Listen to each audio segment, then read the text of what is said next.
Olá, sejam todos bem-vindos a essa nossa última aula dos sete afetos fundamentais da neurociência afetiva.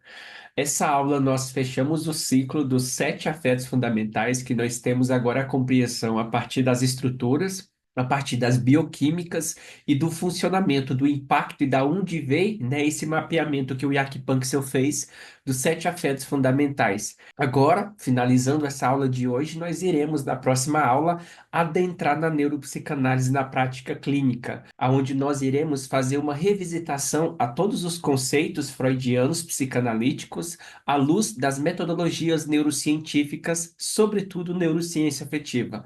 Ou seja, nós vamos pegar o conceito de recalque, o conceito de pulsão, o conceito de sonhos e olhar esses conceitos agora à luz da metodologia neurocientífica. Depois de fazer essa breve revisão sobre todos esses conceitos, eu vou demonstrar para vocês, através de alguns casos clínicos, como que nós fazemos, então, a modulação e o manejo terapêutico do paciente baseado na neuropsicanálise, tá? É o que a gente pretende, então, agora concluir com essas outras aulas que há de vir. Ou seja, iremos então aprender a como identificar no discurso, no sofrimento, na manifestação, tanto corporal, física ou psíquica do paciente, o desvio entre esses sete afetos fundamentais.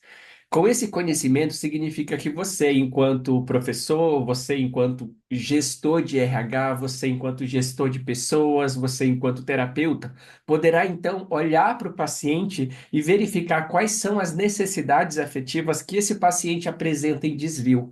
A partir então dessa compreensão, ajudar esse paciente a modular suas necessidades afetivas, buscando diminuir então o sofrimento que ele apresenta. Concluindo então essa introdução, vamos para a nossa aula.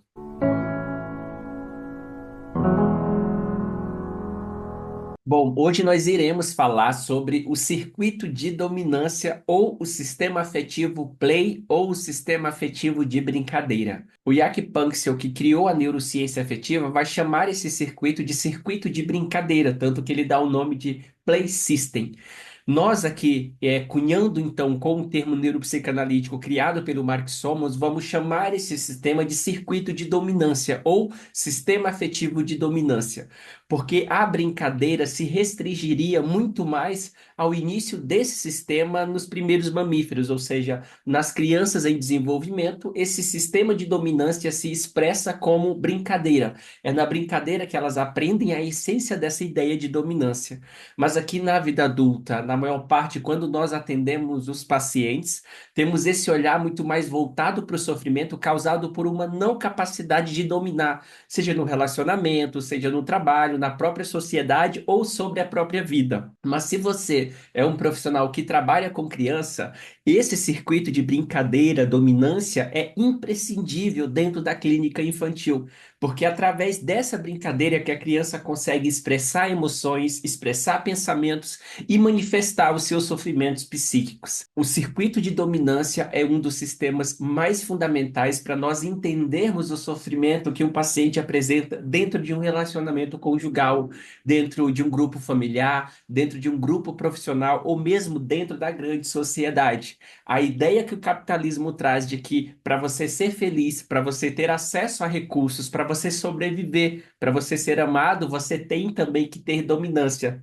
E diferente de milhões de anos atrás, a dominância hoje está pautada muito mais no poder, na monetização, no status, na fama, do que na estatura física, que era o critério para se dominar há milhões de anos atrás. Vamos então entender um pouquinho mais sobre esse sistema. Um breve índice para nós entendermos em que momento da aula nós estamos e quais são os tópicos que nós iremos abordar nessa aula. Vamos falar brevemente da introdução, ou seja, o que é o sistema de dominância, o que é o sistema de brincadeira, introduzir aonde que ele se manifesta, onde você percebe, né, esse circuito em evidência. Vamos falar do sistema de dominância em si, a essência desse sistema, para que que ele serve, qual que é o papel que ele tem. Depois falaremos do real motivo, responder essa pergunta: por que brincamos? Por que uma criança brinca? Por que um adulto brinca? Por que um animal não racional na selva brinca? Por que que todos os mamíferos brincam? E aí, a partir disso, a outra pergunta: por que dominar? Por que que é necessário dominar? Porque os mamíferos têm essa necessidade ímpar de dominar o outro, de estar nesse patamar superior ao outro, ao parceiro, ao colega de trabalho, ao parceiro no relacionamento, ao grupo familiar e, consequentemente, à própria sociedade. Dado que entender isso, e à medida que eu não consigo, então, subir nesse pódio e estar lá dominando, eu tenho uma frustração, eu tenho uma agonia, uma ansiedade, um pânico, uma frustração e, consequentemente, o sofrimento psíquico. Porque brincar para dominar não é apenas um querer, não é apenas um desejo, é também uma necessidade. E à medida que eu não consigo atender a essa necessidade, eu vou ter um desvio homeostático que vai me levar a um estado de sofrimento que nem sempre é consciente. É consciente o sofrimento, é consciente o que eu sinto físico e psicologicamente, mas não é consciente o afeto que está em desvio. Reconhecer que eu me sinto frustrado, que eu tenho ansiedade, que eu me sinto desgastado, que eu tenho pânico porque eu não me sinto tão bem profissionalmente, socialmente como os colegas da faculdade, ou dizer que eu não me sinto tão bem dentro de um grupo familiar porque eu não prosperei como eles, porque eu não tenho a aprovação deles, não é para qualquer um. Isso requer um nível de maturidade e autoconhecimento. Depois falaremos da anatomia, então, do sistema Play, sistema de dominância. Falar das estruturas que estão envolvidas a nível cerebral quando a gente fala desse circuito e falar quais são as principais neuroquímicas, neuropeptídeos que estão envolvidos quando nós temos esse sistema em desvio. Também iremos falar da brincadeira em si e, consequentemente, da dominância que não está presente somente nos mamíferos superiores, como nos humanos e alguns primatas. Essa necessidade de dominância, esse comportamento de brincadeira para alcançar esse grau de dominância está presente em todos os animais, mesmo os animais invertebrados. Vamos falar também da dominância inicial e a percepção que o bebê tem dessa dominância. A primeira percepção, que eu digo ainda primitiva, que o bebê consegue elaborar, dado seu pouco desenvolvimento cortical, sobre o que significa dominância, como que o bebê tem essa primeira percepção nesse relacionamento com as figuras cuidadoras, com a família à sua volta, quem que domina nessa cena, como que ele começa a elaborar isso. Depois ele vai fazer uma pequena transição dessa ideia de compreensão de dominância para a ideia, então, de quem é que domina nesse vínculo que eu estabeleci. Quem é que domina entre mim e a minha mãe, quem é que domina entre mim e o meu pai. Entrando, então, naquela ideia do complexo de Édipo, agora revisitado pela neurociência afetiva. Depois falaremos sobre a transição do amor incondicional para a ideia do amor condicional, que significa que nós nascemos com essa ideia e crescemos a partir disso, que nós somos amados incondicionalmente. Por que incondicionalmente? Porque não há nada que o bebê precise fazer a não ser chorar para ser amado. Ele pode fazer suas necessidades em qualquer lugar, pode dar birra em qualquer lugar, pode sentir raiva, sentir alegria, amor ou ódio por essa mãe, e ela ainda continuará o amando. Então, por isso essa ideia cultural do amor incondicional. Depois disso, nós transitamos então para a ideia do amor incondicional, um período marcado pelo sofrimento, pela sensibilidade, que o bebê já não ocupa mais esse lugar incondicional, ou seja, existem condições para que esse bebê, agora criança, possa ser amado. Existem condições para que essa mãe, esse pai, essa família, essa sociedade continue aprovando o comportamento desse bebê, continue doando amor, carinho, atenção para esse bebê. E essa ideia de sair do amor incondicional para chegar a esse ponto de ter condições de ser amado inclui então o papel da dominância. Ou seja, a partir do momento que eu saio dessa ideia de amor incondicional e eu preciso criar condições para ser amado, o bebê vai fazer da dominância, da possibilidade de dominar, de estar em cima da cadeia alimentar, para eu garantir que eu vou ser amado, para eu garantir que eu vou ter recursos e, consequentemente, sobreviver. Fazendo então uma rápida entrada e introdução no que significa o sistema de dominância, o sistema de brincadeira, aqui a gente pode ver em plena atividade entre essa ovelha e essa criança o que a gente entende como sistema de brincadeira. Esses dias eu até falei que eu postei esse vídeo e muitas pessoas comentaram assim que ainda dizem que os animais são irracionais, né? Quando a ovelha se movimenta brincando com essa criança e ainda assim a ovelha sabe exatamente a medida, a força que ela tem que utilizar quando ela vai dar uma cabeçada nessa criança para não machucar essa criança, mas apenas para derrubar ela no chão. Num exercício de brincadeira, não no exercício em si, que a gente vai dizer que é de dominância, no no exercício em si que a ovelha esteja combatendo ou medindo força com essa criança. A criança, correspondendo a esse circuito cerebral que está presente na ovelha de brincadeira, também começa a brincar e a se divertir com essa ovelha. A ideia é, se a criança não tivesse esse circuito de brincadeira, essas estruturas, né, cerebrais e essa bioquímica cerebral, ela não conseguiria, porque ela não é capaz ainda de produzir linguagem, de se relacionar com essa ovelha. Se essa ovelha, animal que nós consideramos irracional, não tivesse um circuito de brincadeira no seu cérebro, ela não conseguiria corresponder a esses gestos de brincadeira que a criança está correspondendo para ela. Então, aqui nós temos uma cena que evidencia muito que o sistema de dominância, ou na infância, o sistema de brincadeira, tende muito a conectar os indivíduos que estão usando esse sistema para estabelecer esse vínculo. E isso é interessante, porque na sociedade, quando nós falamos da vida adulta, a dominância é uma ferramenta muito precária para se estabelecer vínculo, ao contrário da infância. Porque na infância, uma das ferramentas mais eficazes para a criança criar vínculo social, para a criança se desenvolver socialmente, é em si esse circuito de brincadeira. Mas na vida adulta, não é esse circuito de brincadeira que predomina, é a dominância. E essa transição da ênfase de brincadeira para a ênfase de dominância na vida adulta garante muita coisa, mas essas coisas não envolvem o vínculo. Da mesma forma, quando a gente vai em si para os mamíferos aqui à nossa esquerda, mamíferos, crianças se relacionando com crianças, né, esses mamíferos humanos, nós percebemos que essa brincadeira ela começa ali como uma brincadeira em si, mas que aos poucos essas crianças vão evoluindo esse sistema, transitando ele desse aspecto de brincadeira para esse aspecto de dominância, em que se estabelece uma competição que sempre começa, que tem um engajamento na infância através desse circuito de brincadeira.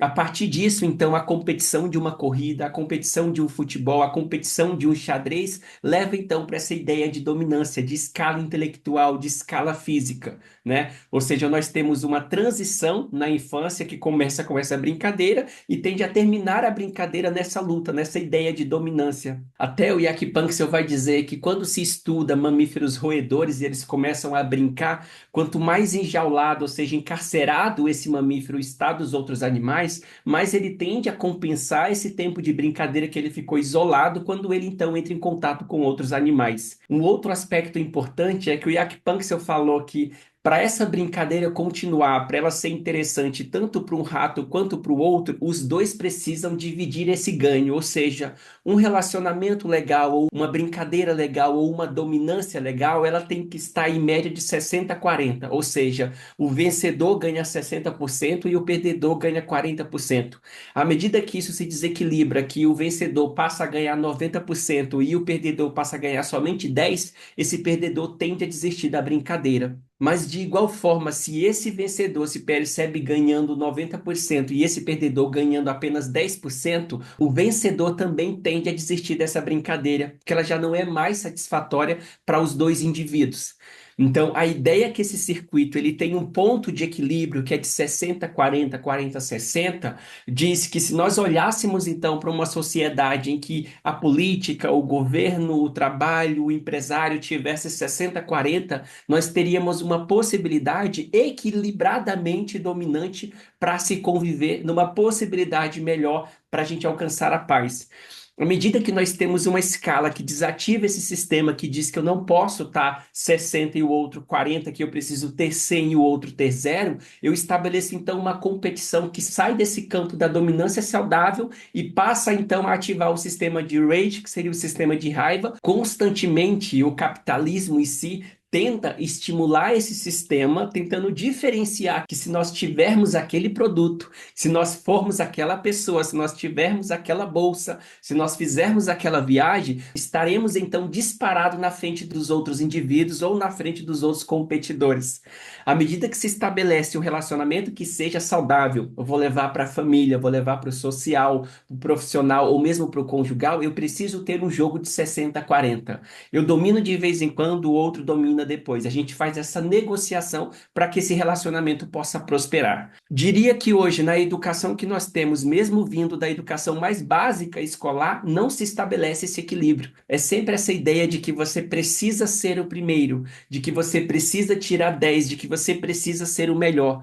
Ficar em segundo lugar não é aplaudido como valeu a competição, valeu a participação. É sempre o primeiro lugar que todos nós almejamos. Se nós não alcançamos esse lugar de 100%, mas fazemos essa divisão que a criança tende a fazer naturalmente à medida que ela desenvolve essa habilidade na infância, nós não chegamos no ideal de 60-40, vamos estar disparados 100-0, 90-10. E, consequentemente, esses dois jogadores que até então iniciaram na brincadeira tendem a se tornar inimigos e se afastar consequentemente. E aí nós entramos então numa pergunta fundamental. Não é o acaso que quando você tem um bebê, uma criança que ainda está em fase de desenvolvimento, se você toca uma música, se você traz um objeto divertido, se você traz um objeto colorido, um objeto que traz uma iluminação, um dinamismo, esse objeto, né, reverberando, então refletindo o comportamento, esse sistema play no cérebro dessa criança, tende a prender a atenção dela. E o interessante é que, já trazendo o spoiler, se nós olhamos para as crianças que apresentam, por exemplo, o autismo e as crianças que não apresentam o autismo, um estudo que pegou uma criança com autismo e uma criança com não autismo, colocou um ser humano ali do lado e colocou um objeto ali do outro lado. É impressionante que as crianças que não apresentavam autismo, elas predominavam olhando em si para o indivíduo que era uma pessoa. Já as crianças que apresentavam autismo predominaram muito mais tempo olhando para aquele objeto.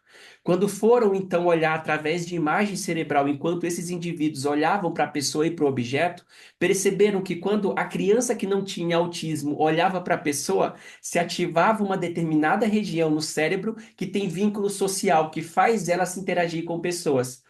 Já quando essa criança que não tem autismo olhava para o objeto, se ativava uma outra região no cérebro que está vinculado a entender, a interpretar os objetos.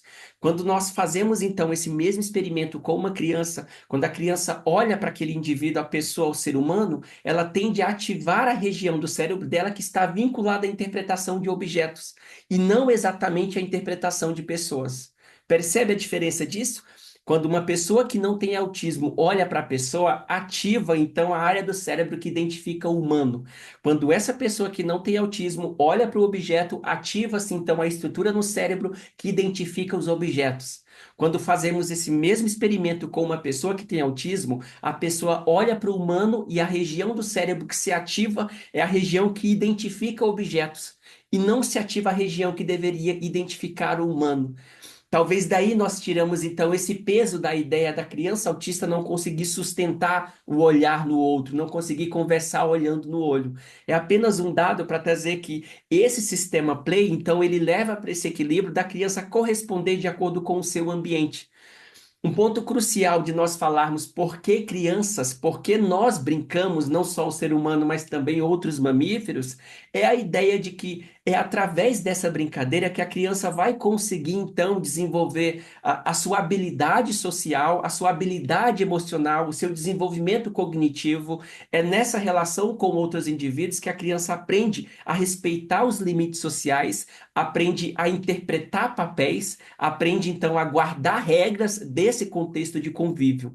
Essa habilidade desenvolvida na infância não é o acaso. Quando nós falamos de um sistema afetivo, nós estamos falando de 7 estruturas cerebrais, nós estamos falando de 7 circuitos que foram mapeados através da neurociência afetiva, que foram selecionados entre vários outros sistemas para garantir a nossa sobrevivência. Então, na infância, a criança tem uma quantidade gigantesca de neuroplasticidade passiva. O que é a neuroplasticidade passiva? A neuroplasticidade é a capacidade de você aprender diversas atividades, né? Mas quando eu falo neuroplasticidade passiva, eu estou dizendo que a criança não precisa de concentração, ela não precisa sustentar o foco, ela não precisa de esforço para construir um aprendizado. Simplesmente ela aprende por convivência, ela aprende por passividade. Por isso o nome neuroplasticidade passiva. Nessa infância, o dobro desses neurônios de plasticidade passiva são muito maiores do que é na vida adulta ou depois dos 60 anos. Quando nós passamos, então, dos 24 aos 25 anos e meio, nós entramos, então, num percurso de neuroplasticidade ativa, que seria: eu preciso sustentar o foco, eu preciso de esforço, eu preciso de concentração e eu preciso de estudo para absorver o conteúdo. Se levarmos isso para um exemplo prático, pega uma criança de 2, 3, 4 anos, leva essa criança para ficar um ano fora do país. Em apenas um ano, convivendo com outras pessoas, essa criança aprenderá a dominar essa língua com facilidade, como se fosse uma língua nativa, sem precisar estudar, sem precisar de esforço, apenas convivendo nesse ambiente. Se nós pegarmos um adulto e colocarmos um adulto depois dos 25 anos no mesmo país, no mesmo ambiente, esse adulto precisará estudar, se esforçar, se concentrar para absorver a metade do conhecimento ou da linguagem que essa criança absorveu, apenas convivendo nesse ambiente. Por isso a ideia de neuroplasticidade passiva e neuroplasticidade ativa. Não acaso é na infância que esse sistema de brincadeira ele é mais ativo. É nessa infância que nós temos a probabilidade de criar vínculos sociais, de criar aprendizados, de construir experiências a partir dessa brincadeira, desse circuito. Então, à medida que uma criança ela é criada isolada, essa criança não desenvolve essas habilidades socioemocionais. Essa criança não aprende a regulação emocional, ela não aprende a conviver com limites. Ela não aprende a, quando falar com o outro e o outro não trazer a atenção de volta para ela. A criança não consegue entender quando o outro diz não. Quando as crianças estão convivendo nessa brincadeira que parece tão sem sentido, elas estão tendo, através disso, que eu gosto de chamar de uma terapia lúdica. A terapia lúdica é eu trabalhar com a criança contando historinhas, trazendo algumas cenas. Nessa cena, a criança começa então a expressar seus sentimentos, a expressar seus pensamentos, a contar sobre as suas experiências sem que ela precise falar sobre aquilo. As atividades, a dinâmica, o papel que ela assume dentro dessa brincadeira vai determinar aquilo. Da mesma forma, se uma criança convive com outras crianças, ela tem uma cultura diferente que ela está absorvendo. Ela tem um convívio, experiências diferentes com outras crianças. Ela tem um ambiente muito diferente. Ela tem um ambiente que é diferente da casa, diferente do lar, diferente da creche, diferente do ambiente dos pais. Ela tem uma quantidade muito maior de aprendizado, de experiências. O ambiente se torna muito mais rico. Quando falamos de ambiente, não restringimos o ambiente à matéria física, a uma estrutura. Falamos de ambiente no contexto social, pessoas, crianças diferentes com quem essa criança vai interagir. E à medida dessa interação, de saber que um amiguinho age de uma forma, o outro amiguinho age de uma forma, ela vai conhecendo essa diversidade.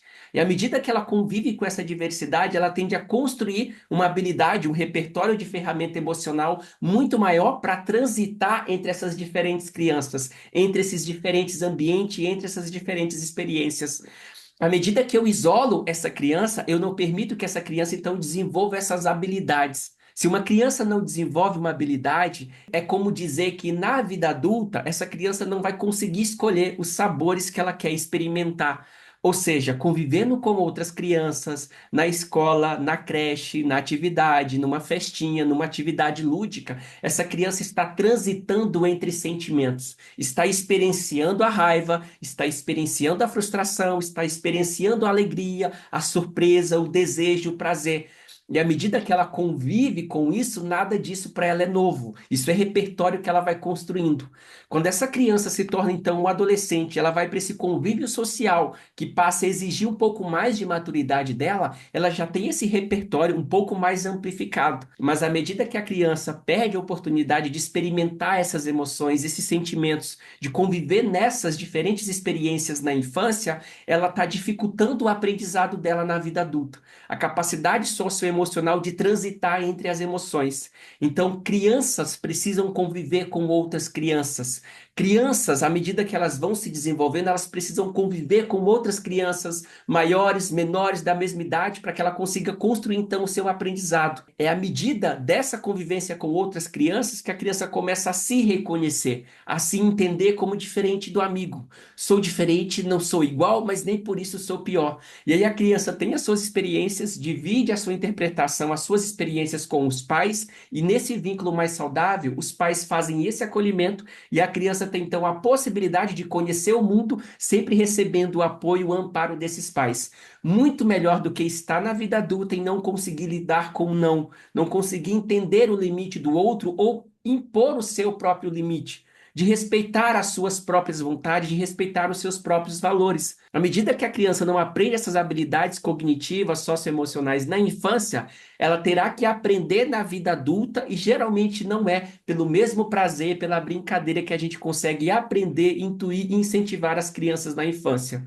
Lembrando que na infância nós temos essa neuroplasticidade muito mais ativa. Então, a possibilidade de nós enfrentarmos situações difíceis, enfrentarmos frustrações, recebendo esse vínculo seguro, esse amparo dos pais, é muito mais positivo do que construir esse aprendizado na vida adulta.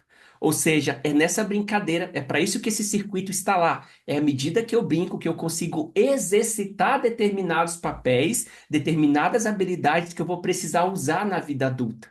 Se eu não aprendo a lidar com o não, se eu não aprendo a lidar com a indiferença do coleguinha, se eu não aprendo a lidar com o coleguinha invadindo o meu espaço, eu não vou desenvolver a habilidade de exercer essa mesma coisa, esse mesmo papel na vida adulta. Ou seja, a brincadeira prepara a criança para a vida adulta, sobretudo relacionada ao desenvolvimento, às habilidades sociais e o aprendizado cognitivo. Não acaso esse sistema está lá então no nosso sistema cerebral desde a infância, para que nós possamos fazer uso dele para conseguir desenvolver essas habilidades. Então, por que nós brincamos? Porque à medida que nós vamos desenvolvendo essas brincadeiras, nós vamos consolidando aprendizados emocionais, cognitivos para se utilizar na vida adulta. Mas lembra que eu falei que à medida que essas crianças vão se desenvolvendo, vindo da primeira infância para a segunda infância, chegando na adolescência, essa brincadeira vai saindo desse campo somente lúdico, somente baseado no prazer e começa a caminhar para essa ideia de dominância, ou seja, não basta eu apenas brincar, eu quero ganhar. Não basta apenas participar da corrida, eu preciso ganhar a corrida. E aí é nesse momento, participando de uma competição que a criança não consegue chegar em primeiro lugar, que o pai, a mãe, com esse vínculo mais saudável, mais acolhedor, acolhe, estabiliza esse humor, aprende ela a regular essa emoção e, como consequência, a criança aprende que ela consegue sobreviver quando ela não é o primeiro lugar sempre, que ela consegue sobreviver quando ela não chega em primeiro lugar. A partir desse aprendizado, a criança já consolida uma habilidade também para a vida adulta que, com certeza, ela não vai conseguir ser o primeiro lugar sempre. Mas é à medida dessa brincadeira que nós desenvolvemos essas habilidades de conviver em sociedade. Mas para que então nós condicionamos então essas crianças a ter essas habilidades? Para dominar. E por que nós precisamos dominar? E para isso a gente vai entrar diretamente nos mamíferos menos evoluídos, como nos felinos, e vamos olhar com característica, por exemplo, dos leões. À medida que os filhotes dos leões nascem, eles começam, como as crianças humanas, brincando nessas atividades mais lúdicas. Mas à medida que elas vão crescendo, né, esses filhotes vão então desenvolvendo habilidades lúdicas, mas também de dominância. Ou seja, eu começo a competir com o meu irmão, com a minha irmã, começo a brincar então com a cauda do pai, da mãe, começo a competir com esse pai e com essa mãe. Nesse momento, então, esse indivíduo começa a ter a dominância como possibilidade de sobrevivência. Porque se nós derivamos desses outros mamíferos, entendemos que dominar é sobrevivência. Por que que dominar é sobrevivência? Porque à medida que esse leãozinho lá na selva desenvolve as habilidades de caça, de perseguição, de luta e fuga, brincando com esses irmãos, brincando com a cauda do pai, eu vou então ter habilidades para usar isso na savana quando eu já estiver na vida adulta, quando eu precisar ser independente. Não é o acaso que, nesse primeiro momento, a brincadeira no mais infantil vai através do prazer. Depois que transitamos dessa ideia do prazer, vamos para a ideia de dominância. As pequenas lutas, as pequenas perseguições, que não estão presentes somente no ser humano ou nos felinos, em todos os animais. Então, primeiramente, eu vou aprendendo essa brincadeira, depois da brincadeira, eu transito então para a dominância. Quando eu estou dominando, e eu sei que se eu for o melhor caçador, se eu for o mais rápido, se eu for o mais inteligente, se eu for o mais bonito, eu vou então ter possibilidades de ter uma maior quantidade de parceiros para me relacionar na selva para copular. eu vou ter então uma possibilidade de ter maior acesso a recursos. Eu posso pegar como exemplo a savana. À medida que um leão é temido, à medida que esse filhote se torna um leão temido, à medida que esse filhote se torna um leão forte, ele consegue então caçar com mais facilidade, e à medida que ele caça, que ele escolhe as presas e consegue abater as suas presas através das habilidades que ele desenvolveu brincando com o irmão, ele tem uma maior possibilidade de recursos. Olhando para a nossa sociedade humana aqui, à medida que eu tenho mais inteligência, à medida que eu tenho mais conhecimento, à medida que eu tenho mais dinheiro, então eu tenho uma ideia que eu vou ter mais acesso a recursos, a melhor comida, ao melhor conhecimento, ao melhor estudo, às melhores experiências. Também vou ter uma proteção e um controle de território. O leão, quanto mais forte, quanto mais viril, mais feroz, ele consegue defender o seu território, consegue defender o seu bando. O mesmo ser humano, com mais poder, com mais status, possibilidade de dominância, ele garante melhor segurança. Morando no melhor lugar, com a melhor estrutura, com a melhor tecnologia, no lugar, no condomínio, na ideia de prédio mais seguro. Da mesma forma, redução de limite social. À medida que esse leão é mais dominante, no ambiente que ele chega, ele tende a recuar os outros oponentes. Esses outros oponentes tendem a fugir da presença desse leão. Então, quanto mais forte, mais viril, mais bravo eu sou, quanto mais medo eu espalho, mais esses outros animais têm medo de me enfrentar, mais esses outros predadores tendem a recuar. Da mesma forma, à medida que eu tenho muito mais poder, muito mais status, muito mais posses, mas eu tenho possibilidade de dominar, de ter segurança, de ter espaço, de defender a família, de possibilitar conhecimento, experiências e prazer para essa mesma família. Da mesma forma, à medida que o leão é o mais viril, é o mais bravo nessa savana, ele tem maior possibilidade de atrair as fêmeas para copular. E à medida que ele tem uma maior possibilidade de parceiras para copulação, ele tem uma maior probabilidade de passar os seus genes adiante, de ter uma posteridade de gerações. Da mesma forma, à medida que esse homem é entendido como inteligente, como referência, como atraente, como inteligente, como mais bonito, ele tende a ter uma possibilidade maior de escolhas de pessoas para se relacionar, para construir uma família e continuar o seu gene. Isso pega para o homem, como isso também pega para a mulher, muito mais voltado para a ideia de beleza, para a ideia de status e de sucesso profissional. Ou seja, a dominância entra nesse quesito tanto dos humanos superiores, como entra no quesito dos animais mamíferos e muitos outros animais além dos mamíferos, que a ideia de dominar, desde a ideia primitiva até a ideia mais evoluída, garante sobrevivência. Ou seja, então, nós brincamos porque à medida que nós brincamos, nós aprendemos habilidades para sobreviver, e essa boa habilidade garante dominância, e essa boa dominância, essa alta performance garante sobrevivência, acesso a recurso, parceiro, prazer, status, reconhecimento. Então, a dominância aponta para essa ideia. Quanto mais eu domino, mais eu tenho possibilidade de sobreviver, de ter sucesso e de experimentar prazer. Para fechar o exemplo do leão, por que que o leão é tido como o rei da selva? Se nós olharmos para o leão comparado a um rinoceronte, a um elefante, a uma girafa, a um hipopótamo, o leão não é o animal mais forte. Ele não é o animal com as maiores garras, com as maiores presas, ele não é o mais rápido e muito menos o mais forte. Mas por que que em algum momento ele foi intitulado como o rei da selva? Não é só por causa da sua aparência muito mais imponente. Uma característica do leão é que se o leão for caçar, por exemplo, um cervo, se o leão for caçar, por exemplo, um guaxinim, um macaco, um pequeno primata, e se o leão for atacar um hipopótamo, se o leão for atacar uma girafa, a mesma força, a mesma determinação com que o leão utiliza para caçar uma girafa, para atacar em bando um hipopótamo, um filhote de elefante, é a mesma determinação com a qual o leão parte para cima de um guaxinim, parte para cima de um cervo. Ele não diminui a sua potência, ele não diminui a sua dedicação. Independente do objetivo, é sempre o mesmo leão, é sempre a mesma imponência caçando o guaxinim, como é a mesma imponência, a mesma potência procurando, perseguindo então uma girafa, um hipopótamo. Ou seja, não é a força do leão que determina que ele é o rei da selva, não é a sua brutalidade, a sua beleza. Embora o tamanho do leão, essa juba dele no reino animal mais primitivo também represente alguma coisa, mas falando de estatura física, outros animais ganhariam essa aposta. mas nenhum outro animal repete essa mesma dedicação, essa mesma determinação para atacar pequenas às grandes presas. É sempre o mesmo comportamento e é sempre a mesma dedicação. Quando nós olhamos para os mamíferos superiores, essa determinação que nós temos, ela varia muito. Se eu vou fazer uma coisa, um exercício, um projeto, um sonho que eu sempre quis, um desejo gigantesco que me dá muito prazer, eu vou engajar determinada quantidade de esforço, eu vou investir determinada quantidade de tempo, determinada quantidade de valor financeiro. Se não é uma coisa que me desperta interesse, essa minha dedicação, essa minha empolgação, esse meu engajamento, ele cai drasticamente. Nós não temos a mesma habilidade social para conviver com pessoas que gostamos e com pessoas que nós não gostamos. Não temos essa habilidade sustentada. Por mais que nós tentamos, nós não conseguimos sustentar essa não oscilação para atividades que são importantes para a sobrevivência. O que não está presente nesse comportamento do mamífero leão.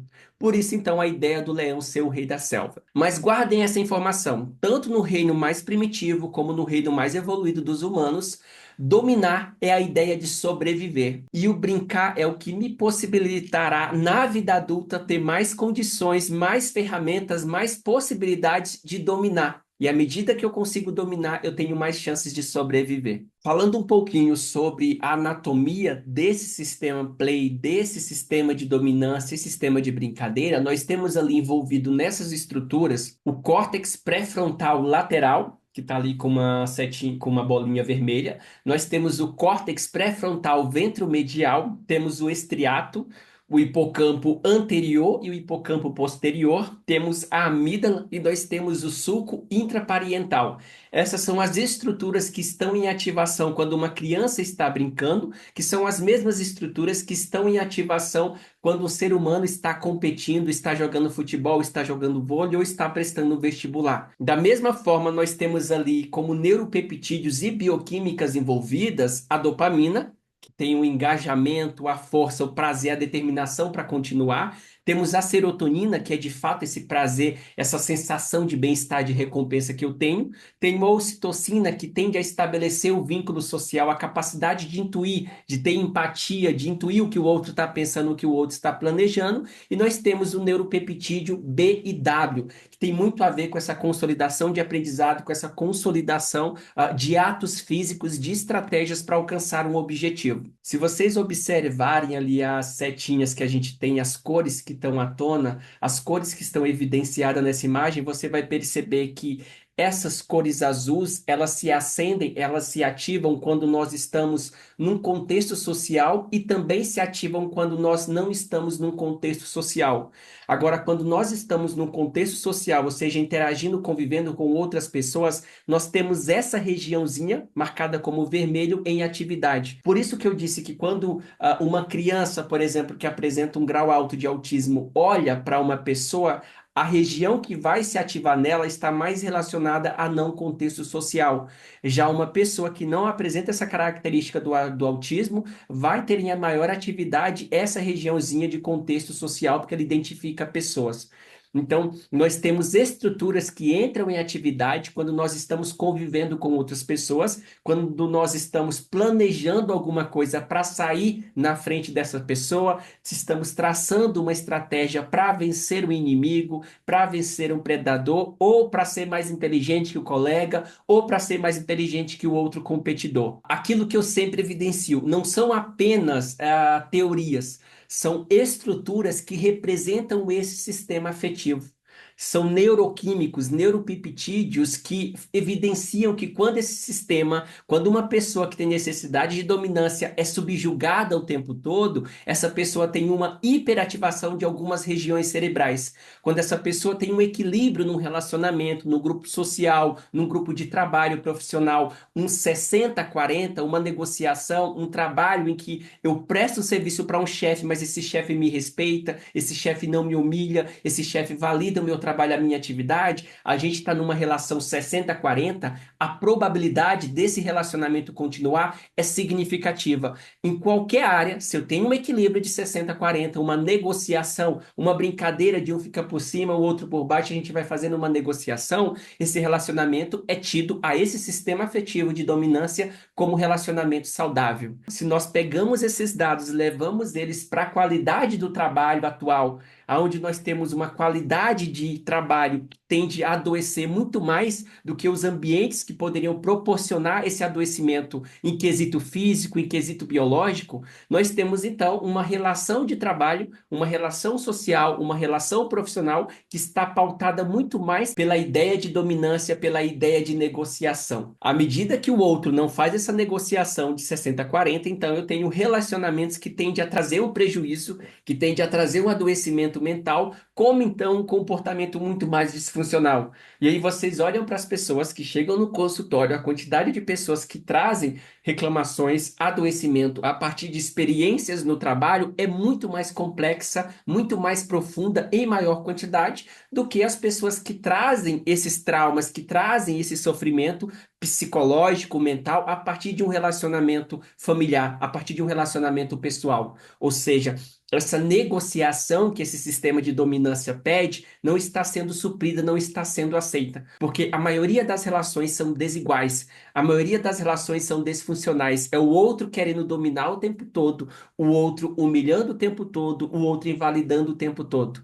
E aí, lembra do exemplo que eu dei anterior? Que à medida que esses mamíferos não fazem essa negociação de 60-40, um tende a adoecer e, consequentemente, desistir da brincadeira, da negociação ou do próprio relacionamento. Para evidenciar um pouquinho desse sistema, a presença que ele está não somente nos seres humanos, mas também em outros animais, até mesmo invertebrados, nós temos como exemplo os lobos, né? Quando nós falamos de uma alcateia, um bando de lobos, nós temos ali um lobo que nitidamente apresenta as características de um alfa dominante, né? Ou seja, aquele que comanda todo o resto do bando.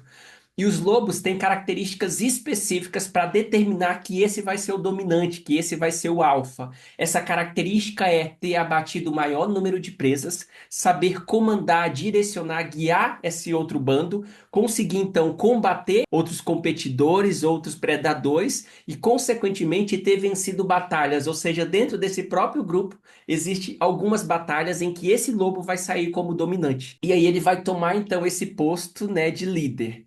Da mesma forma, o leão. O leão é um animal que geralmente quem tende a ir caçar, quem faz o trabalho de caça, de garantir o sustento do bando, é em si as leoas. O papel do leão, como as pessoas sempre falam, fica ali descansando, sempre deitado, ele tem que proteger o bando, ou seja, se vier outros leões tentando tomar esse bando, tentando acasalar com as fêmeas, tentando atacar os filhotes, é esse leão que é intuído a competir com esses outros oponentes.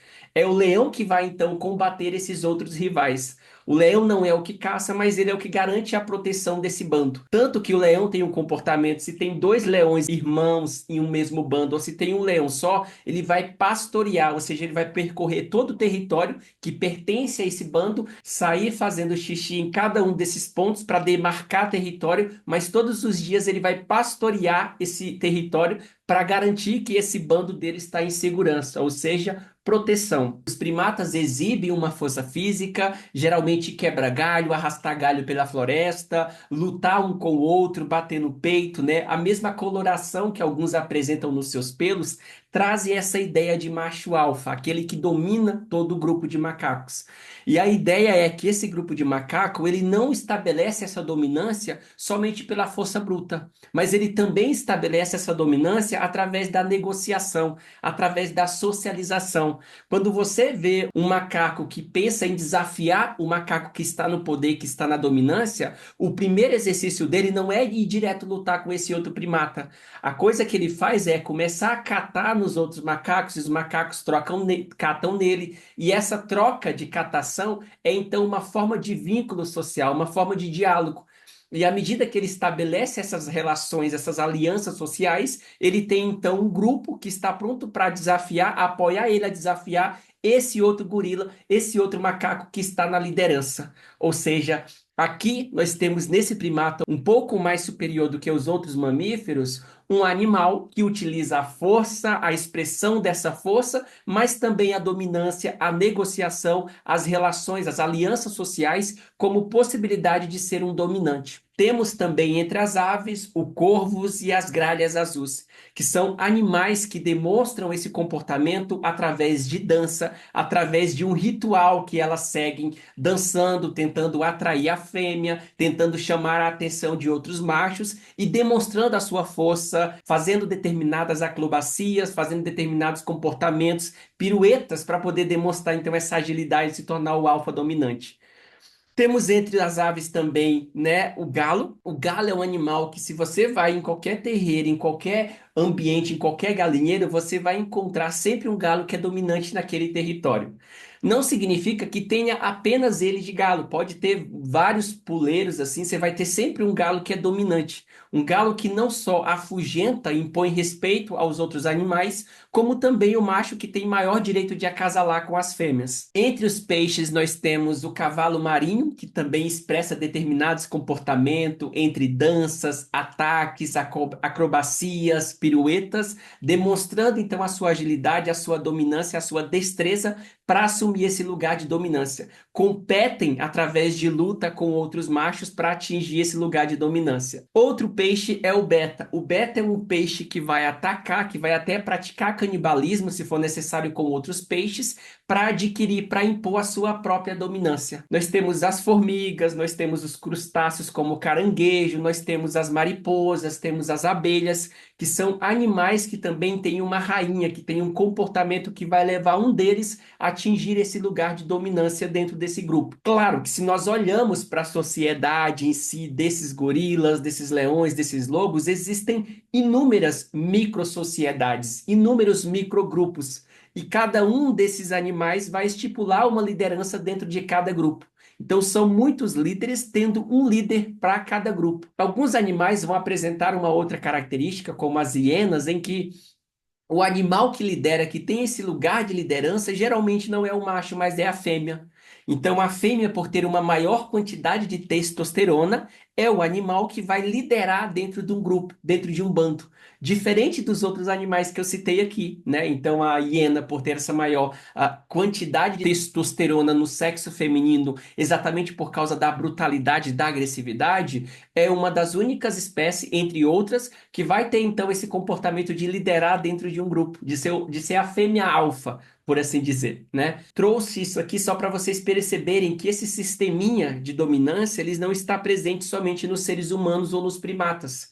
Nesses animais, ele começa também com o sistema de brincadeira, ou seja, o leão filhote ele só vai aprender a desenvolver essa habilidade de lutar, de perseguir, de ser bom para proteger, para caçar, à medida que ele é incentivado, motivado por esse sistema afetivo de brincadeira, a brincar com o irmão, a brincar com a cauda do pai. Da mesma forma que o filhote de gorila só vai conseguir atingir esse topo também dessa hierarquia, à medida que ele consegue brincar com outros macacos, pulando de galho em galho, brincar com o próprio pai, com a própria mãe. Ou seja, nesse primeiro momento, a ideia de dominar na vida adulta lá na frente vai começar pela ideia de brincar agora. Ou seja, é um aprendizado que se dá pelo prazer. À medida que eu brinco, eu me divirto, eu tenho prazer e, como consequência, eu também consolido o aprendizado. Uma ideia e um sistema afetivo que é pouco utilizado quando a gente vai falar de aprendizado, de estudo, de dedicação dentro, né, da figura da instituição educacional. Se nós utilizássemos essa neurociência afetiva, esse sistema afetivo play, sistema afetivo de dominância, sistema afetivo de busca, sistema afetivo de cuidado, sistema afetivo de vínculo, nós teríamos a maior probabilidade de aprender, de engajar esses jovens a desenvolver o aprendizado, a desenvolver o amor pelo estudo, o interesse pelo conhecimento. Mas nós não fazemos uso desse conhecimento, desse sisteminha dentro das atividades educacionais. E se a criança, nessa primeira infância, ela é motivada a aprender através da brincadeira, através da diversão, que aprendizado, que interesse essa criança vai ter em aprender dentro da escola? Que coloca ela sentada numa cadeira 4 ou 5 horas e não permite que ela exerça esse aprendizado, que ela não exerça a nutrição desse sistema afetivo de brincadeira, o sistema play, né? abre um campo para a gente pensar sobre isso para os professores, para os psicopedagogos, para os diretores aí, ok? Mas vamos então falar especificamente aqui do nosso público, do público com o qual nós trabalhamos, que são as crianças, os bebês humanos, né? Vamos falar então um pouquinho da ideia de como que o bebê nasce e qual é a percepção, qual é a manifestação desse sistema afetivo, desse sistema de dominância, desse sistema de brincadeira na vida desse bebê, nos primeiros anos de vida. É interessante que quando o bebê nasce, até que ele comece então a desenvolver o seu neocórtex e, consequentemente, amadurecendo na vida, começar a perceber, a intuir, a ter estratégias mais eficazes para atender às suas necessidades afetivas, ele vai nascer com uma ideia já concebida de que o choro dele traz todo o cuidado, todas as necessidades que ele tem. Ou seja, o bebê ele nasce sendo o centro da atenção. Ele nasce sendo o rei da casa, sendo o rei do lar. Tudo que ele precisa é atendido prontamente por uma mãe que é preparada pelo sistema evolutivo para atender essa necessidade afetiva. Essa necessidade afetiva, essa necessidade biológica, essa necessidade fisiológica e assim sucessivamente. Ou seja, se o bebê sente fome, ele chora, a mãe traz o alimento. Se esse bebê sente medo, ele chora, a mãe traz a proteção, o acolhimento. Se esse bebê sente fome, ele chora, a mãe vai lá, traz o alimento. Ou seja, esse bebê está o tempo todo cercado por pessoas, por indivíduos que até então suprem todas as suas necessidades de ordem afetiva, psicológica, física, fisiológica e assim sucessivamente. Então, o tempo todo eu tenho indivíduos nessa minha pequena percepção atendendo às minhas necessidades. Então, o bebê nasce com uma concepção de que ele é o dominante, uma plena dominância de que tudo que eu necessito chega até mim. E aí vai até trazer uma ideia de que o bebê começa a fantasiar que aquilo que ele deseja tende simplesmente a surgir, a aparecer. Ele tem o poder de criar a sua realidade. Eu tenho uma necessidade, eu manifesto a necessidade e rapidamente a vida, o mundo tende a suprir essa necessidade.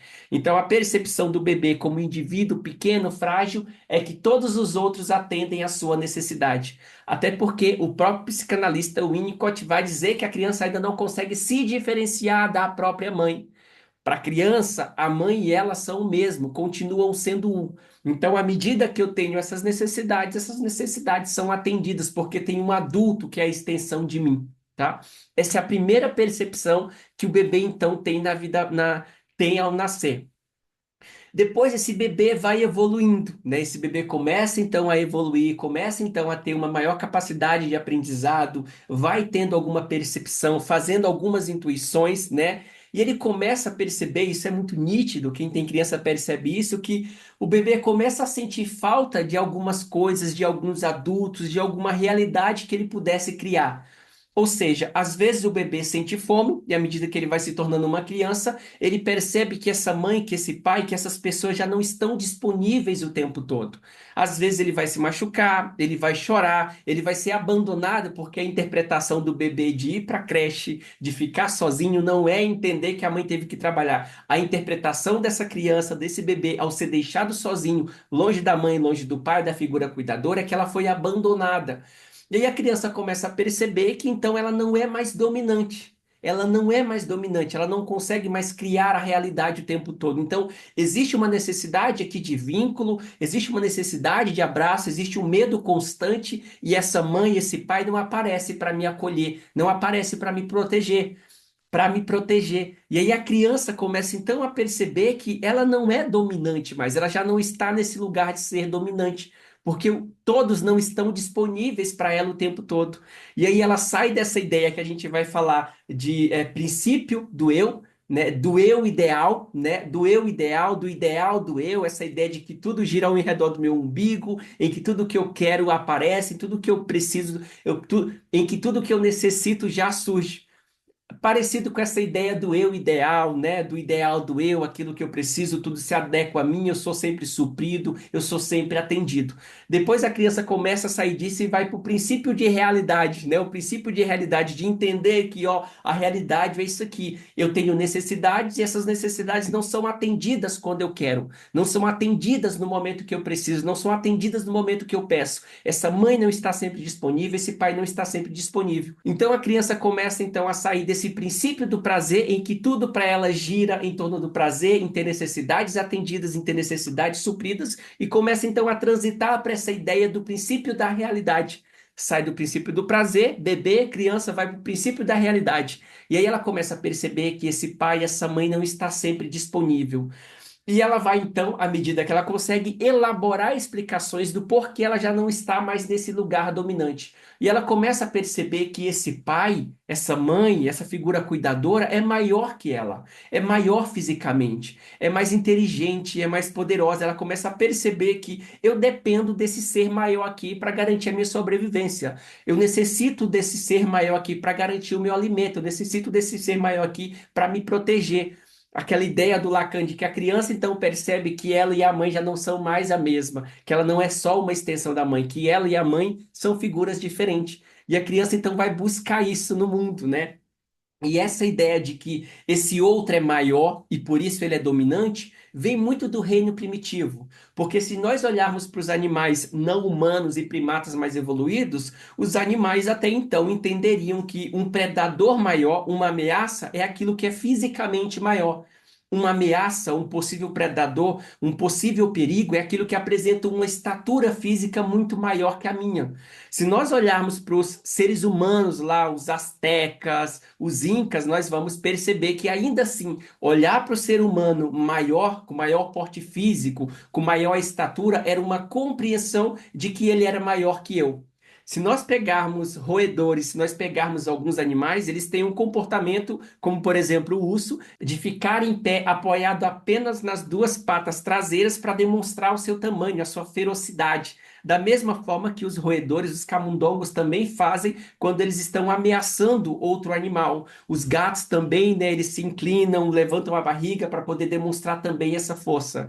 Isso é a ideia mais primitiva de que se o outro é maior, ele é mais dominante, ele é mais forte. Então é uma ameaça e eu preciso fugir. Partindo então dessa ideia afetiva de dominância ainda primitiva, a criança vai olhar para o pai, vai olhar para a mãe, percebendo eles como maior, e vai então perceber que ela já não é mais dominante.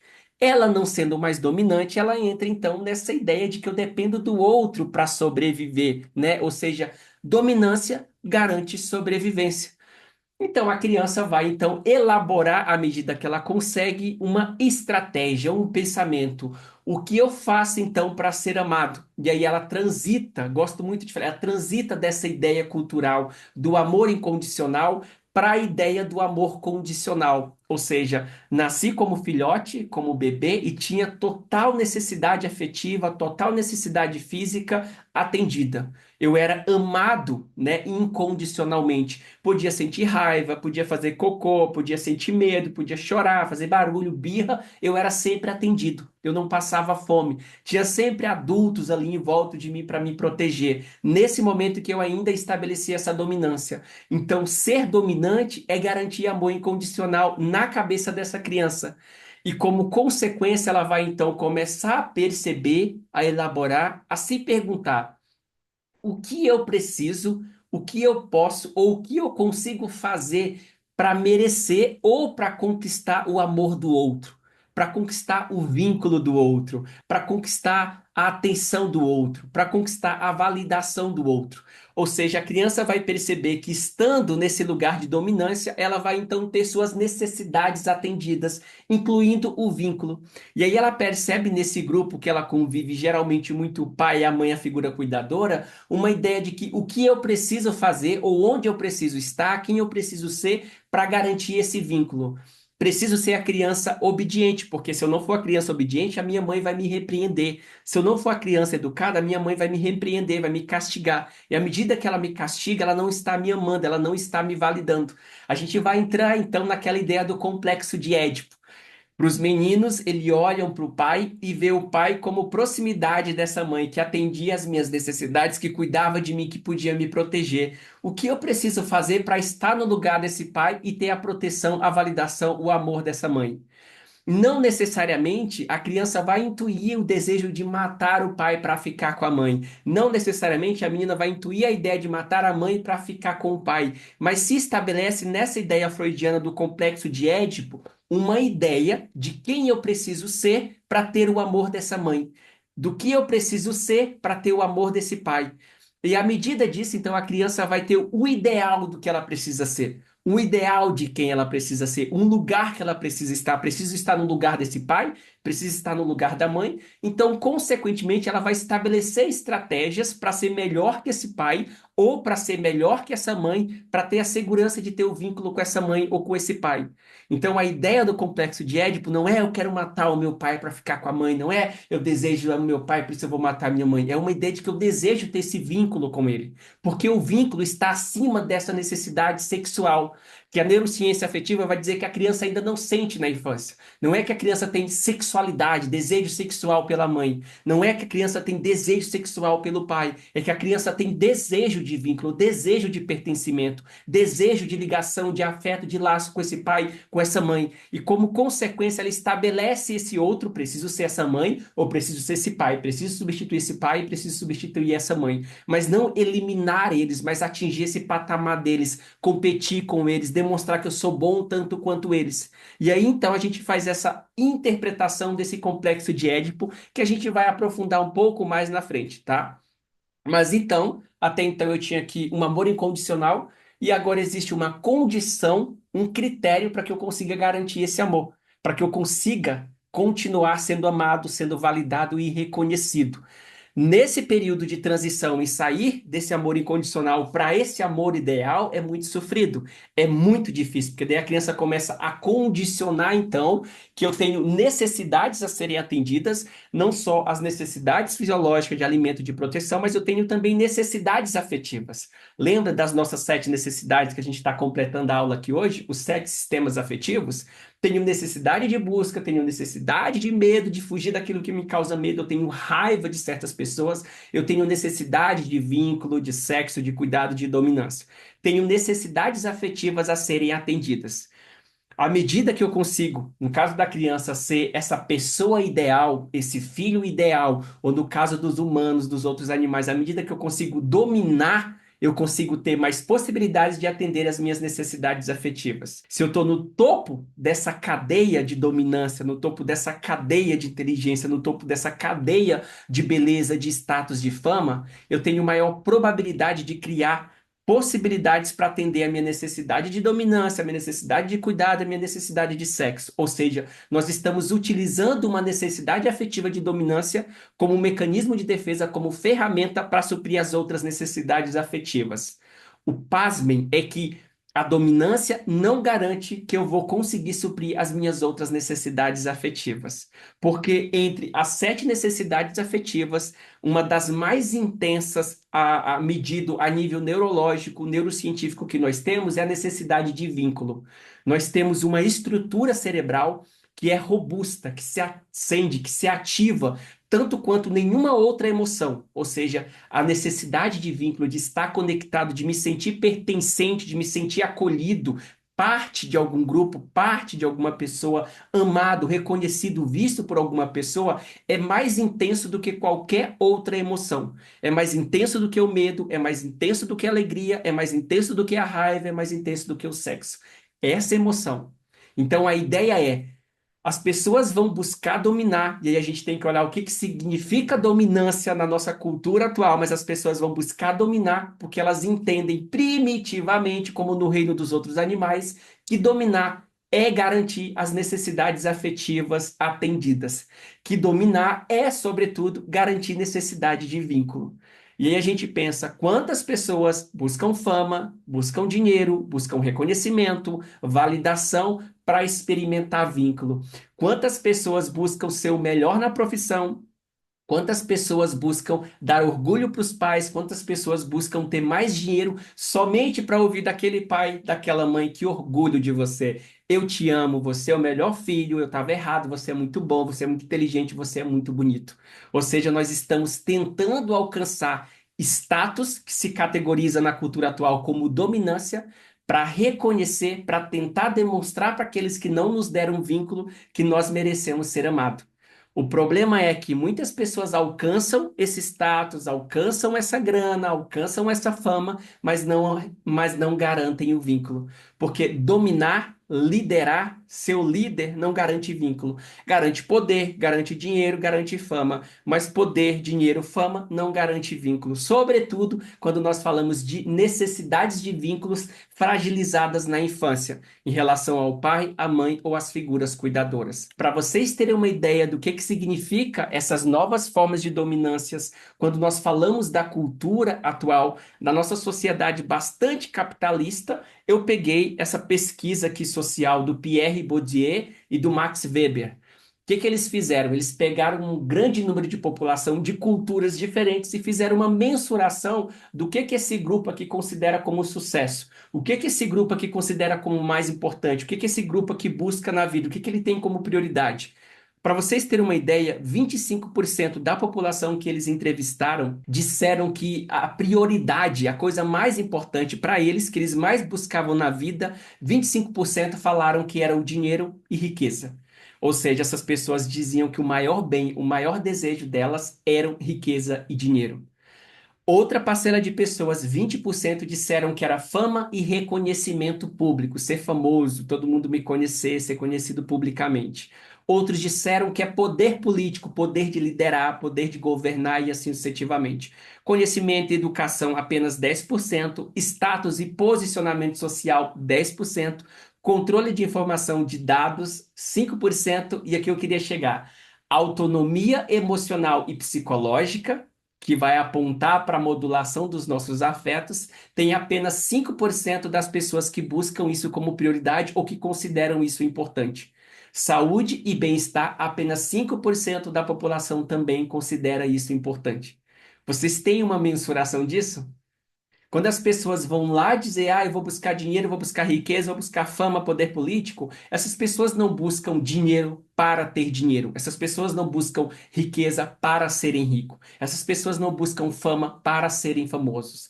Eu busco dinheiro para alcançar alguma coisa, para provar alguma coisa, para comprar alguma coisa, para ver se fecha esse buraco que tem aqui dentro, que o Lacan disse que a criança percebe esse buraco, esse vazio dentro dela quando ela se reconhece diferente da mãe, quando ela se reconhece que quando ela reconhece que ela e a mãe não são as mesmas pessoas e ela vai buscar esse preenchimento. A maior parte das pessoas buscam poder político, conhecimento, status, porque elas desejam vínculo. Dificilmente uma pessoa posta uma foto na rede social, posta um status no Instagram, posta um status no TikTok, posta um vídeo, se arruma, escolhe um batom, uma roupa, pensando nelas mesmas.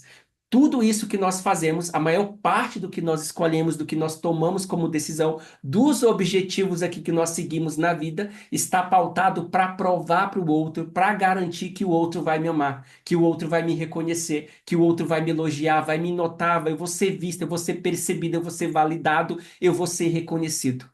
Isso prova a ideia de que a maior demanda da clínica terapêutica hoje é a necessidade de vínculo. Nós temos uma necessidade de vínculo gigantesco, e poderia dizer, nós temos uma necessidade de vínculo gigantesca, e eu poderia ousar a supor que 90% das pessoas que estão buscando dinheiro, fama, poder, conhecimento, reconhecimento, estão, na verdade, buscando vínculo. Estão, na verdade, tentando suprir necessidade de vínculos que não foram aceitos, que não foram supridos na primeira infância com essas figuras cuidadoras. Se você olha aí para o desejo que você tem na sua vida, para o objetivo que você tem, profissional, social, etc., o que que ele esconde? O que que há por trás desse desejo? Esse desejo possivelmente tem fim em si mesmo? Por exemplo, eu tenho necessidade, sei lá, de ser feliz e tenho necessidade de dinheiro. Para que eu busco dinheiro? O dinheiro não tem fim em si mesmo, mas eu busco felicidade para ser feliz, ou seja, a felicidade tem fim em si mesmo. Mas eu busco dinheiro para quê? Para comprar, para viajar, para conhecer, para ajudar, para demonstrar, para provar, para compensar uma escassez de dinheiro? Então, o dinheiro não é uma das coisas que tem fim em si mesmo. Objetivos que estão pautados nisso é eu busco vínculo porque eu tenho necessidade de vínculo. Ninguém quer vínculo para alguma outra coisa. Mas muitas pessoas usam o sexo buscando vínculo. Muitas pessoas buscam a fama, na verdade, buscando vínculo. Muitas pessoas buscam reconhecimento profissional, na verdade, buscando vínculo. Por isso a ideia de que nós buscamos no futuro aquilo que nós acreditamos que não foi suficiente no passado, sem olhar para o presente. Olha que interessante isso. Nós buscamos sempre no futuro o que nós não recebemos no passado e por isso não temos possibilidades de olhar para o presente. Então, isso aqui aponta para as nossas necessidades afetivas. E aí, olhando então um pouco o contexto, existe algumas patologias muito mais conhecidas que vão surgir a partir dessa necessidade afetiva em desvio. Entre essas patologias, nós temos muito ligado ao desequilíbrio do sistema de dominância, a depressão, nós temos a ansiedade, nós temos o pânico, nós temos as fobias, nós temos a anorexia, temos o borderline, temos a bipolaridade, temos um pouco do TDAH e temos muito do autismo. Dizer que o autismo tem uma configuração, um desequilíbrio bastante marcante desse sistema de dominância é o quanto essas crianças brincaram, o quanto essas crianças interagiram, o quanto essas crianças fizeram trocas afetivas, o quanto essas crianças aprenderam sobre trocas afetivas, o que essas crianças experimentavam quando elas conseguiam completar uma atividade, fazer um desenho, interagir com um amigo, que resposta, que validação veio em retorno para a atitude dessa criança. Então, a ideia de que na terapia ocupacional, que hoje é uma das maiores terapias que temos recomendado para crianças autistas, como a terapia dialética, também uma das mais recomendadas para a terapia do autismo, nós temos esse trabalho, esse exercício, essa motivação, esse incentivo constante. Então, à medida que eu trabalho atividades lúdicas para engajar essa criança, à medida que eu trabalho com a ludoterapia para trazer brincadeiras que essa criança consiga se expressar, mais eu estou atendendo a essa necessidade afetiva de brincadeira, que vai categorizar, desenvolver essa habilidade de dominância, de convivência dentro dos relacionamentos. E olha que interessante. Quanto mais eu tenho uma habilidade de dominância, uma brincadeira na infância, uma dominância na vida adulta mais suprida, mais atendida, mais trabalhada e desenvolvida, mais eu tenho capacidade de me relacionar com pessoas. Por quê? Porque sempre que eu vou me relacionar com pessoas, existe 50-50. 50% de estar com uma pessoa e ter uma necessidade de cuidado atendida, e 50% de atender a necessidade dessa pessoa. Se eu sou uma pessoa que não desenvolvi bem essa convivência na infância, se eu não desenvolvi bem essa habilidade socioemocional de negociação, eu não vou aceitar, não vou estar satisfeito com 60-40. Se eu não ganhar 100, para mim não é suficiente. Se eu ganhar só 40, só 60, para mim não é suficiente. Então, essa negociação não acontece. Por isso que tem gente que olha para a vida, que olha para os outros, que olha para o sucesso e tem raiva desse sucesso, tem raiva dessa vida, tem raiva desse ambiente dessa pessoa porque essa negociação não foi presente na vida dela. Não houve esse amparo, essa validação, esse presente dos pais para desenvolver nela essas habilidades. Então, se você acha que está sofrendo de 3 ou das 7 necessidades afetivas, possivelmente a necessidade menos desenvolvida na sua vida seja a necessidade de dominância. Por isso que existem pessoas que sofrem caladas, mas não conseguem trazer a sua dor à tona, não conseguem pedir ajuda, não conseguem declarar que falharam, não conseguem declarar que erraram, não conseguem pedir desculpa, porque foram pessoas que não desenvolveram essa habilidade de negociação. Então, perder para elas, assumir um erro, fracassar, dizer que está frágil, dizer que precisa de ajuda, é perder todas as possibilidades de vínculo. Mas, de novo, lembrando a esses pacientes que dominância não garante vínculo. Você pode ser a pessoa mais dominante do mundo, a mais rica, e pode ser a menos amada. Tem até uma frase que eu ouvi uma celebridade falar que dizia assim: existem pessoas que são tão pobres no mundo que elas só têm dinheiro. Olha isso, pessoas que são tão pobres, por isso elas só têm dinheiro, elas não têm vínculo, né? Então, falando dessas patologias, hoje, como tratamento, nós temos muito recomendado a terapia ocupacional. A terapia ocupacional, para trabalhar o desvio do sistema afetivo play de dominância, é muito significativo, porque através da ludoterapia, das atividades, da pintura, da arte, as pessoas conseguem trazer à tona suas emoções. Eu consigo manifestar a minha raiva, a minha frustração quando eu não vou bem numa atividade, quando eu não vou bem no jogo de xadrez, quando eu não faço uma pintura do jeito que eu quero. E à medida que eu vou tendo contato com essa raiva, com essa emoção que eu desenvolvi pouca habilidade para lidar com ela, eu vou então exercitando essa habilidade, né?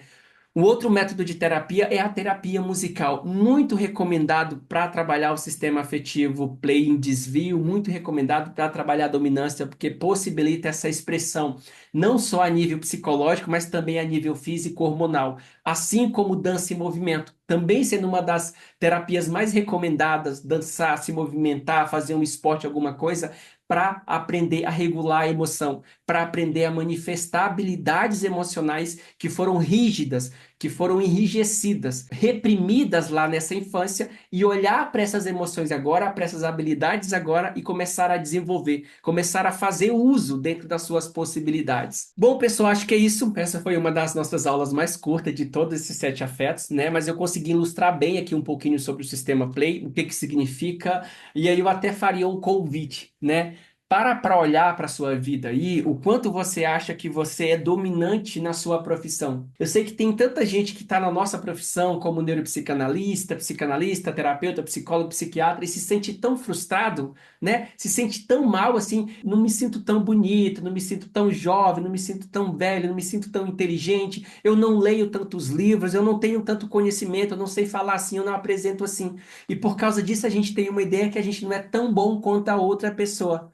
E olha que existem pessoas que recebem muito mais amor que eu, que você, que todos nós aqui. Mas ainda assim elas não acreditam que aquilo é amor. Porque o capitalismo, o universo que a gente está crescendo na sociedade, diz para nós que nós só seremos amados à medida que nós estivermos dominando, à medida que nós estivermos no topo. Por isso que hoje a ideia de postar se tornou tão necessária. Só tem sentido, só tem validade eu estar lá num parque, eu estar no melhor restaurante, eu estar na melhor viagem, à medida que eu posto, à medida que o outro valida, que o outro elogia, que o outro reconhece, que o outro dá um like na minha foto. Se o outro não curte, se o outro não corresponde à minha foto no melhor lugar do mundo, com a melhor pessoa, na melhor experiência, essa experiência não é dominante, então eu não estou dominando. À medida que eu não estou dominando, que eu não tenho reconhecimento, que eu não disputo o interesse, a inveja, a atenção do outro, então eu não estou vivendo, experienciando uma coisa que tem qualidade. Se eu não tenho a capacidade de negociar a dominância, eu estou sempre à mercê da atenção, da aprovação, do reconhecimento e da atenção do outro. E aí as patologias que surgem disso.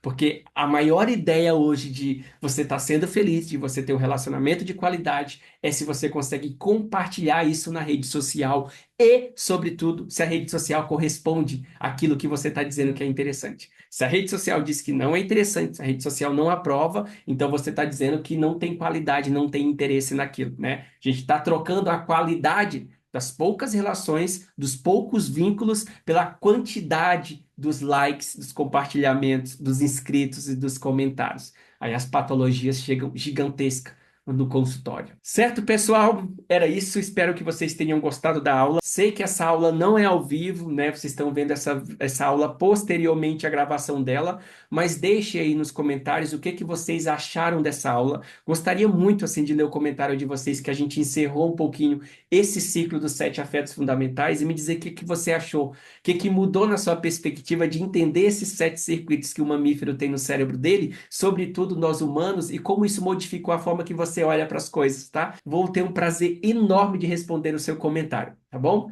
Nos vemos na nossa próxima aula. Beijo!